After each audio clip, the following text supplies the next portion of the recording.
puede faltar todo en la vida,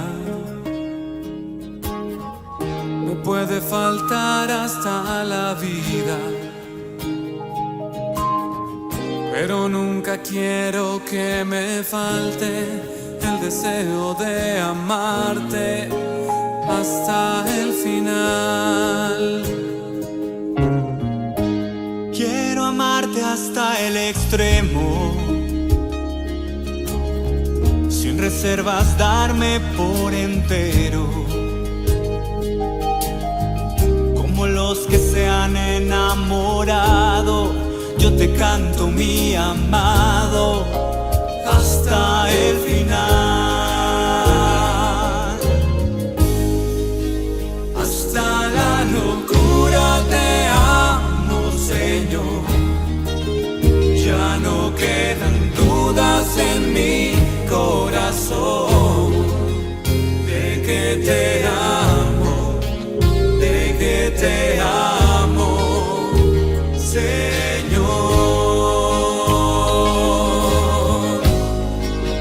Hasta la locura te amo, Señor. Ya no quedan dudas en mi corazón de que te amo, de que te amo, Señor. Tú eres todo lo que tengo, todo lo que sueño y cuanto pienso, y mi corazón te lo he entregado. Del libro del profeta Habacuc. ¿Hasta cuándo, Señor, pediré auxilio sin que me escuches y denunciaré a gritos la violencia que reina sin que vengas a salvarme? ¿Por qué me dejas ver la injusticia y te quedas mirando la opresión? Ante mí no hay más que asaltos y violencias, y surgen rebeliones y desórdenes. El Señor me respondió y me dijo: escribe la visión que te he manifestado, ponla clara en tablillas para que se pueda leer de corrido. Es todavía una visión de algo lejano, pero que viene corriendo y no fallará. Si se tarda, espéralo, pues llegará sin falta. El malvado sucumbirá sin remedio, el justo, en cambio, vivirá por su fe. Palabra de Dios. De la segunda carta del apóstol San Pablo a Timoteo. Querido hermano, te recomiendo que reavives el don de Dios que recibiste cuando te impuse las manos, porque el Señor no nos ha dado un espíritu de temor, sino de fortaleza, de amor y de moderación. No te avergüences, pues, de dar testimonio de nuestro Señor, ni te avergüences de mí, que estoy preso por su causa. Al contrario, comparte conmigo los sufrimientos por la predicación del Evangelio, sostenido por la fuerza de Dios. Conforma tu predicación a la sólida doctrina que recibiste de mí acerca de la fe y el amor que tienen su fundamento en Cristo Jesús. Guarda este tesoro con la ayuda del Espíritu Santo que habita en nosotros. Palabra de Dios. El Señor esté con ustedes. Lectura del Santo Evangelio según San Lucas. En aquel tiempo los apóstoles dijeron al Señor: aumentanos la fe. El Señor les contestó: si tuvieran fe, aunque fuera tan pequeña como una semilla de mostaza, podrían decir a ese árbol frondoso: arráncate de raíz y plántate en el mar, y los obedecería. ¿Quién de ustedes, si tiene un siervo que labra la tierra o pastorea los rebaños, le dice cuando éste regresa del campo: entra enseguida y ponte a comer? ¿No le dirá más bien: prepárame de comer y disponte a servirme para que yo coma y beba, después comerás y beberás tú? ¿Tendrá acaso que mostrarse agradecido con el siervo porque éste cumplió con su obligación? Así también ustedes, cuando hayan cumplido todo lo que se les mandó, digan: no somos más que siervos, solo hemos hecho lo que teníamos que hacer.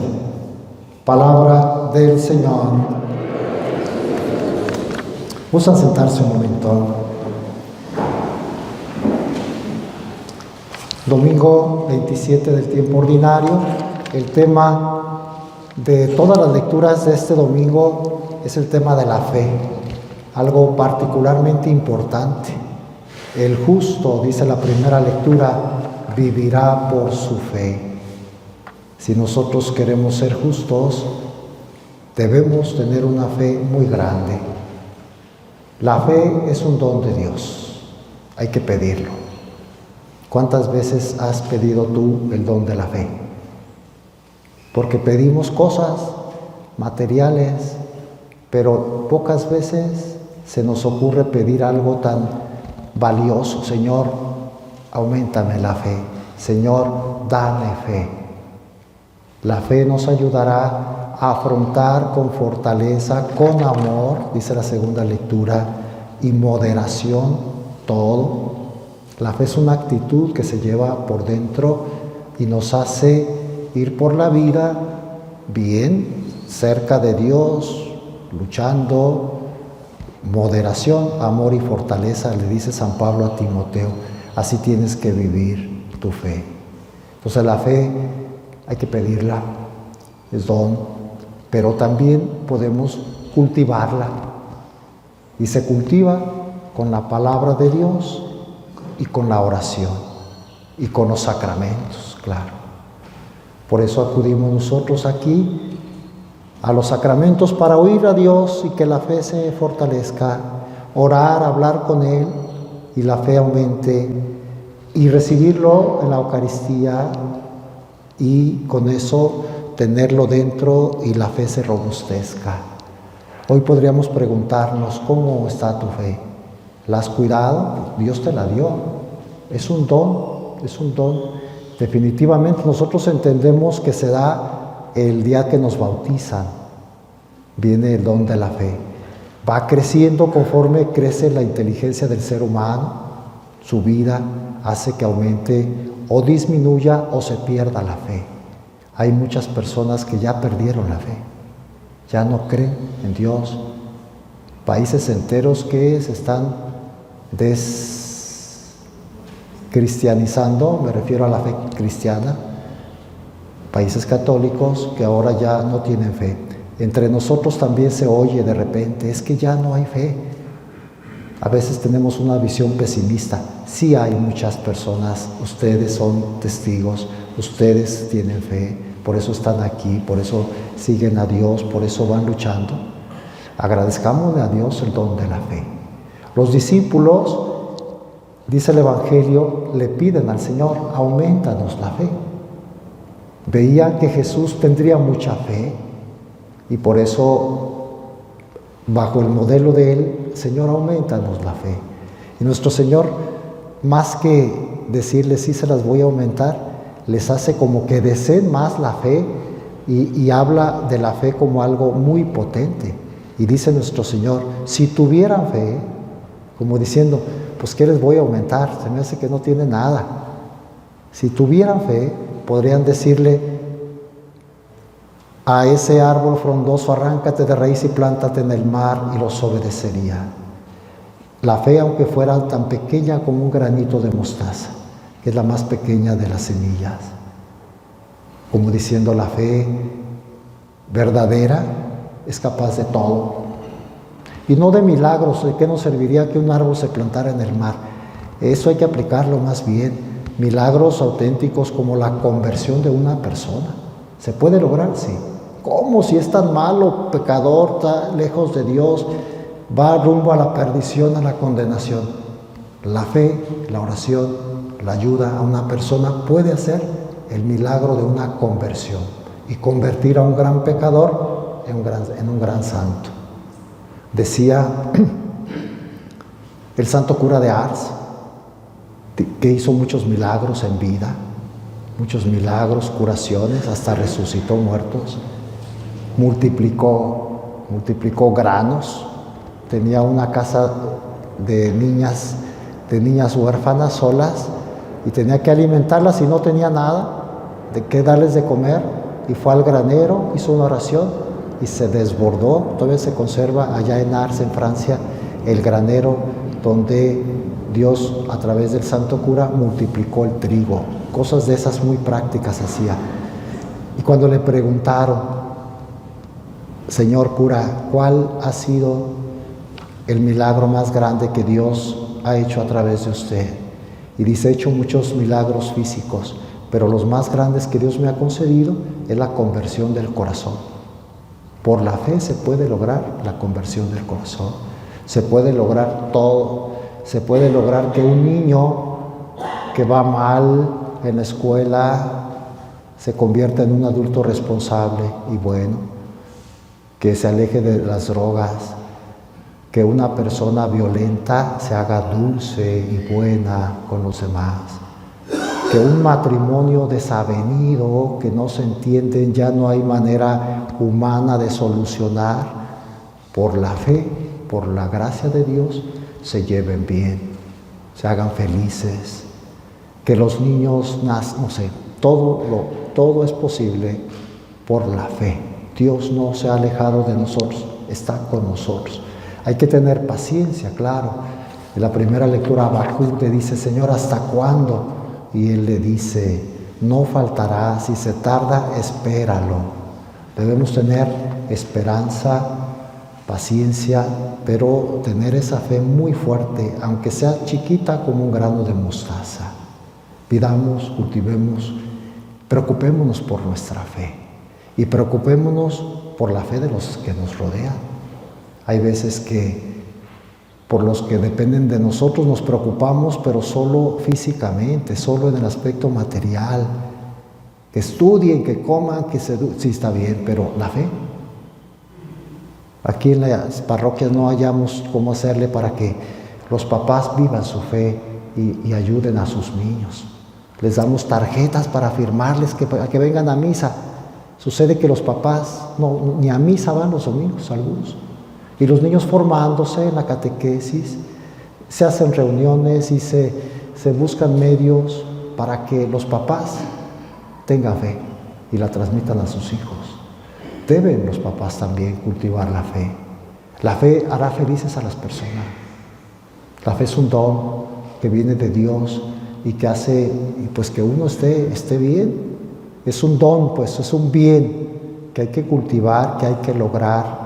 El catecismo, la preparación, la oración en casa, hacer que Dios esté presente en la vida de nosotros.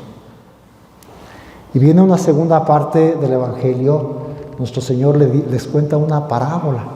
Hablando de la fe, habla del servicio humilde.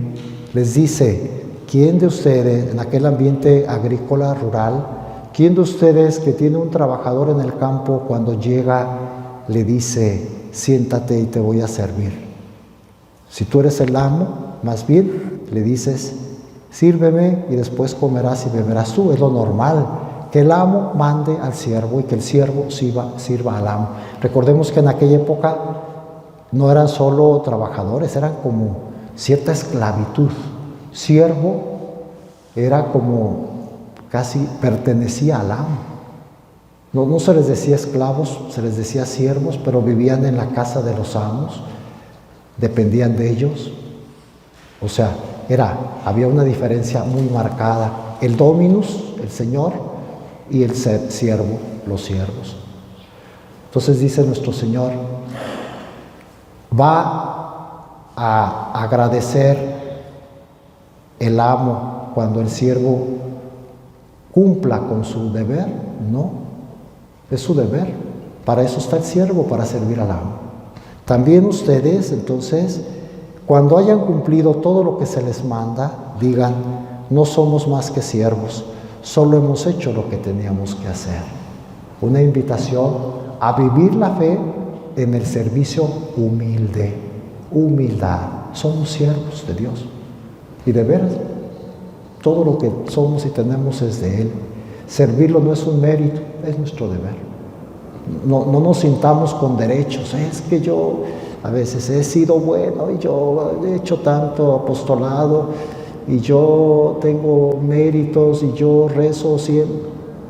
Lo que tenías que hacer, nada más, no te envanezcas. Sé lo que tienes que hacer, sé lo que tienes que ser, haz lo que tienes que hacer. Dios es el amo, nosotros somos los siervos. Muchos santos lo han entendido. San Agustín cuando se convirtió, dijo: voy a formar una comunidad de siervos de Dios. El Papa Gregorio Magno se llamaba a sí mismo siervo de los siervos de Dios. Muchos lo han entendido: soy siervo. La Virgen fue la primera que lo entendió. He aquí la esclava del Señor, hágase en mí según tu palabra. Y nosotros que reclamamos, que estamos enojados con Dios, ¿cuántas veces he oído esta expresión? Sobre todo de jóvenes: es que estoy enojado con Dios. ¿Con qué derecho? Dios es Dios. Pecado grave contra el primer mandamiento: amarás a Dios sobre todas las cosas. Somos siervos. Señor, lo que tú quieras, lo que tú mandes. Decía a propósito de santos: los santos son el evangelio viviente.